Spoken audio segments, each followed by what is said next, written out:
वतन के जानिसार हैं, वतन के काम आएंगे। हम इस ज़मीं को एक रोज आसमां बनाएंगे। इस 15 अगस्त भारत को आजाद हुए 77 साल हो जाएंगे।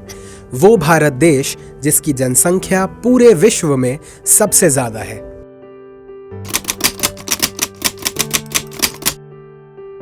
पाँच से 24 साल के आयु वर्ग में तकरीबन 58 करोड़ लोग आते हैं।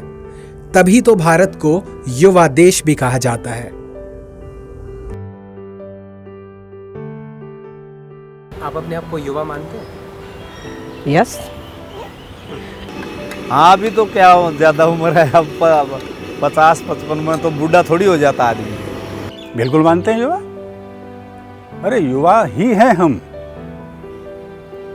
देखिए, अंगूर की कीमत 100 रुपये है और किशमिश की कीमत 400 रुपये है। तो हमको आने वाले बुढ़ापे पे गर्व होना चाहिए कि बच्चे हमको देखें कि हाँ भाई, हमारे पापा ऐसे हैं। आंकड़े कम ज्यादा होते रहेंगे, मगर फिर हम ऐसे लोगों से भी मिलते हैं जो दिल से युवा है और सदा युवा ही रहेंगे। भारत में 25 करोड़ से भी ज्यादा स्कूल जाने वाले बच्चे हैं, जो और किसी भी मुल्क से ज्यादा है। कौन सी क्लास में पढ़ते हो? कौन सी क्लास? नर्सरी में। मैं फर्स्ट सी में पढ़ता हूँ। क्या पढ़ते हो? एप्पल। गेम्स खेल लेता हूँ कभी कभार। पहले ज़्यादा प्रेम था, अब लोगों में इतना प्रेम नहीं है। एक तो ये जो हॉस्पिटल लाइन है और शिक्षा, इसको थोड़ा इजी बनाना चाहिए कि हर आदमी अफोर्ड कर सके। अब जैसे जिसका अच्छा वो नहीं है, फाइनेंशियली साउंड नहीं है, वो नहीं करा पाता अपने बच्चों को वहाँ से। कंपटीशन इतना है कि वो कहाँ से करेंगे कम्पीट उनसे।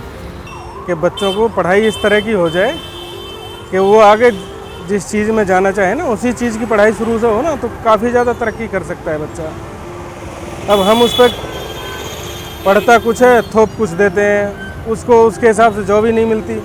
मेजर चेंज जो मैं चाहती हूँ वो है एथिक्स के पार्ट पे।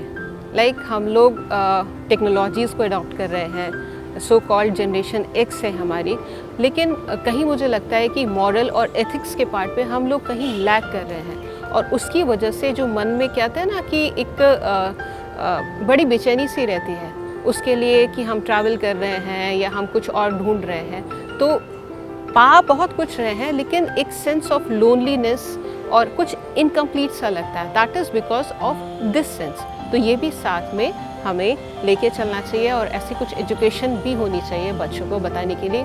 फॉर एग्जाम्पल, दिल्ली गवर्नमेंट का happiness curriculum, it is very important. Education is important, but how to be happy, how to be contented, it should be there.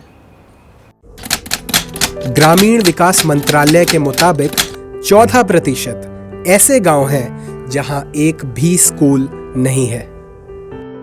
Family background, economics problem के कारण से तो आगे बढ़ नहीं पाए। देखो, शिक्षा से ही आदमी को कामयाबी मिलती है, बगैर शिक्षा तो कहाँ मिलेगी।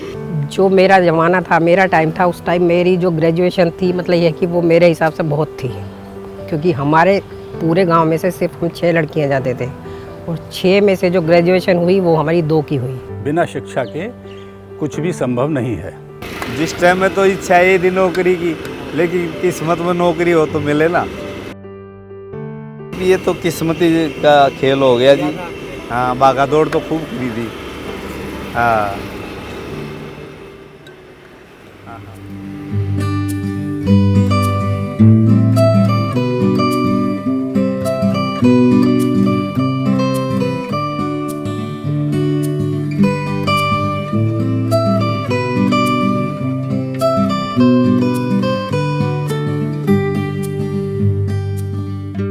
हम लोग इंतज़ार करते थे कि 15 अगस्त को जाना है, झंडा फहराया जाएगा, बूंदी के लड्डू मिला करते थे।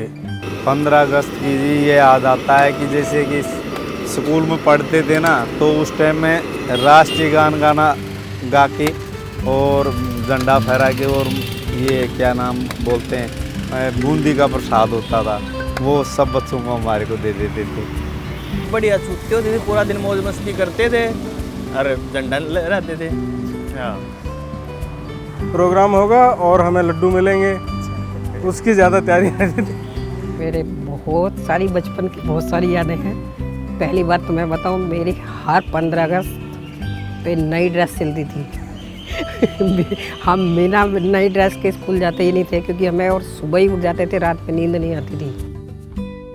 तो लेके झंडा सुबह ही सुबह अपना घूमते थे, पूरे बच्चे इतना शोर मचाते थे। तो वो लाइफ तो बिल्कुल ही ऐसी लाइफ थी कि जिसका वर्णन करना मुश्किल है। 1947 से लेकर 2023 तक सड़कें बदल गईं, लिबास बदल गए, सरकारें बदल गईं, ख्वाब बदल गए। थोड़ी अंग्रेजी सीख गए हम, तो कुछ रवायतें पीछे छोड़ आए। उम्र कोई भी हो, वक्त कैसा भी हो, पर हर दिल में तिरंगा यहाँ बराबर लहराता है और हर कोई खुशी से गाता है। सारे जहां से अच्छा हिंदुस्तान हमारा हमारा, सारे जहां से अच्छा हम बुलबुले हैं इसकी, ये गुलशितां हमारा हमारा, सारे जहां से अच्छा।